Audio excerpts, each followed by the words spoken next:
pessoal, bem-vindos ao canal Ler é Preciso. Eu me chamo José Luiz Lopes. No vídeo de hoje falarei sobre o livro A Ditadura Escancarada, do jornalista Hélio Gaspari. Esse é o segundo volume da coleção Ditadura, onde ele vai tratar de eventos que ocorreram logo após a promulgação do Ato Institucional número 5, em 1969, até o extermínio da guerrilha do Araguaia em 1974. Essa série, essa coleção de livros, são 5 volumes. Eu estou resenhando agora o volume 2. Esse livro ele é dividido em 4 partes. A primeira parte, o choque.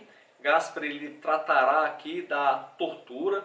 Tortura essa que já vinha sendo usada em governos anteriores, como por exemplo o governo de Castelo Branco. No entanto, aqui a tortura ela vai ser usada de forma mais sistematizada. Ela vai ser utilizada como uma ferramenta de repressão aos grupos armados. Gaspari também falará sobre a OBAN, Operação Bandeirantes, que foi uma operação criada pelo governo como uma repressão aos grupos de esquerda armados que sequestravam, que assaltavam carros-fortes, assaltavam pequenos comércios. O governo então criou esse grupo para reprimir de forma mais dura esses movimentos clandestinos. E os comerciantes, os empresários que sofriam com esses assaltos acabaram patrocinando através de vultuosas doações financeiras essa operação de repressão aos movimentos de esquerda. Na parte 2, a derrota, Hélio Gaspari trata de Carlos Marighella, talvez o grande expoente da esquerda, que defendia a luta armada no período. Carlos Marighella ele é autor de um livro bastante polêmico, Manual do Guerrilheiro Urbano, onde ele defende que os atos de terrorismo eles são lícitos para que se possa derrubar o regime militar, para que se pudesse derrubar o regime militar, entre outros assuntos. Gaspari tratará com riqueza e detalhes sobre a união entre as Forças Armadas e como o regime perseguiu Carlos Marighella e como o matou. Também Gaspari falará sobre outros depoimentos de sobreviventes da tortura e, por fim, ele finaliza explicando por que a sociedade ela não apoiou os movimentos armados de esquerda.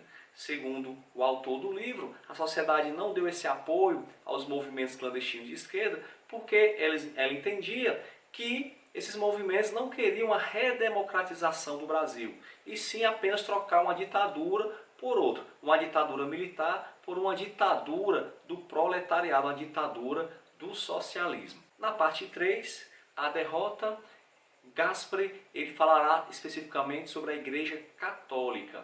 Como a Igreja Católica, talvez a única instituição independente do governo nesse período, como ela tratou, como ela lidou com a ditadura militar. Ele também vai falar sobre a queda de braço que ocorria na CNBB entre bispos conservadores e bispos progressistas. Falará também sobre como o Vaticano recebia as notícias sobre a tortura aqui no regime militar brasileiro.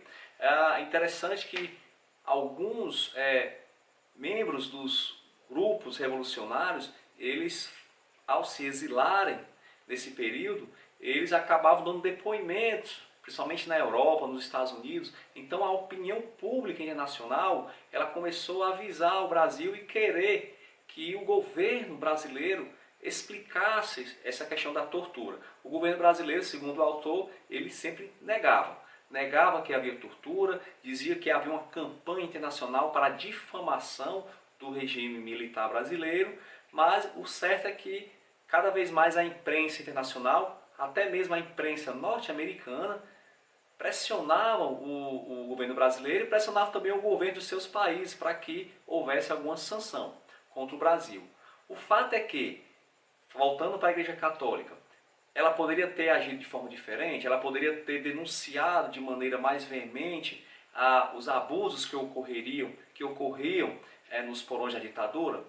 Bem, os bispos conservadores, que viam o comunismo como um perigo, que não aceitavam que padres, por exemplo, fossem comunistas, que freis defendesse a luta armada contra o regime, eles até entendiam e não aceitavam a tortura. No entanto, era muito delicado para eles condenar isso de forma veemente, porque talvez eles entendessem que ao condenar o regime militar publicamente, eles estariam dando razão, estariam fortalecendo os movimentos revolucionários. Então o que aconteceu é que a Igreja Católica, na sua maioria na época conservadora, ela via que o regime militar era o menor dos males, digamos assim. Não era o que eles queriam, não era mil maravilhas, mas entendiam também que poderia ter algo pior.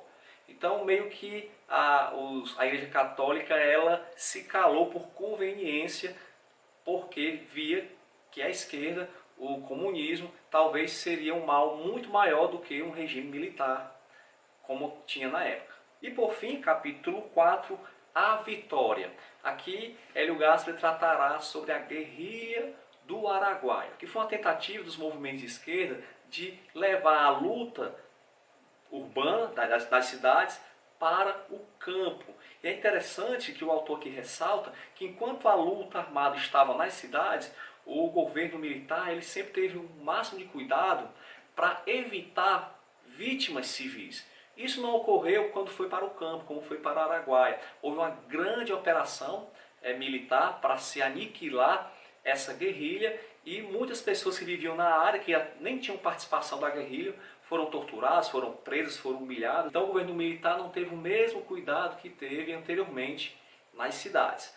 É interessante que nesse capítulo ele vai tratar realmente com bastante detalhes, depoimentos de pessoas que viviam ali na época do Araguaia. Ele relata os nomes dos componentes da guerrilha, como cada um morreu. Então realmente uma obra de referência e uma obra que teve uma pesquisa descomunal para ser escrita. Tá? Então esse é o volume 2 da série Ditadura Militar Brasileira. Esse aqui é o período, segundo o autor, é um período bastante contraditório, porque se por um lado ele é conhecido como o período do milagre brasileiro, do milagre econômico brasileiro, onde a economia brasileira cresceu bastante nesse período, também é considerado o período anos de chumbo, onde foi que o governo mais reprimiu, mais torturou, mais matou. É interessante que o autor diz que aqueles que muitas vezes assumem que houve um milagre, querem negar que houve os anos de chumbo.